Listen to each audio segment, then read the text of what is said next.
તો ખેડૂતભાઈ, આપણે મોયા હસુભાઈની વાડીએ એક મરચીના ફિલ્ડમાં ઊભા છે, જ્યાં આપણે એક એને ઓસિસ લિમિટેડનું આપણું સિસગોલનો ઉપયોગ સતત કરતા આવ્યા છે.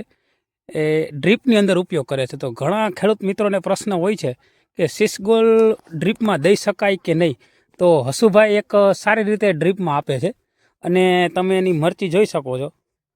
આ બીજી વખત હવે ઉપયોગ કરવામાં છે. તે પહેલાં પણ એકવાર ડ્રીપમાં આપેલું. હસુભાઈ, એકવાર આપણે આપેલું છે ને ડ્રીપમાં? બે વાર આપેલું છે. ટોટલ કેટલું 500 કિલો વાપરી નાખ્યું છે આપણે સિસગોલ. મરચામાં તમને આમ કેવું લાગે, આમ રિઝલ્ટ બીજલ બધું?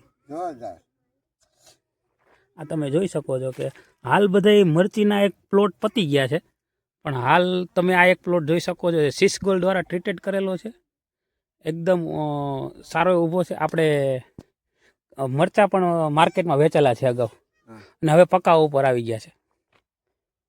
આમ ખેડૂતભાઈને આપણે સિસગોલનું મરચાના વાવેતરને કહીએ કે આપણે વપરાય એમ 100% રિઝલ્ટ મળે ને. ડ્રીપમાં આપણે ઉપયોગ કરીએ છીએ, બરોબર ને? 24 કલાક અગાઉ આપણે ડ્રીપમાં આને ઓગાળવું પડે અને પછી તમે ડ્રીપમાં ચડાવી દો છો, બરોબર છે. તો આ આપણે હતા એક ખેડૂત ભાઈ, જેને આપણે 500 કિલો સિસગોલ એને આ મરચીની અંદર વાપરેલ છે, પહેલેથી છેલ્લે સુધીની ટ્રીટમેન્ટમાં, જે 2 થી 3 વખત યુઝ કરેલ છે આપણે. તમે આમ પ્લોટ જોઈ શકો છો કે એકદમ નકરું મરચાંનું આમ ફ્રૂટ લાગેલ છે.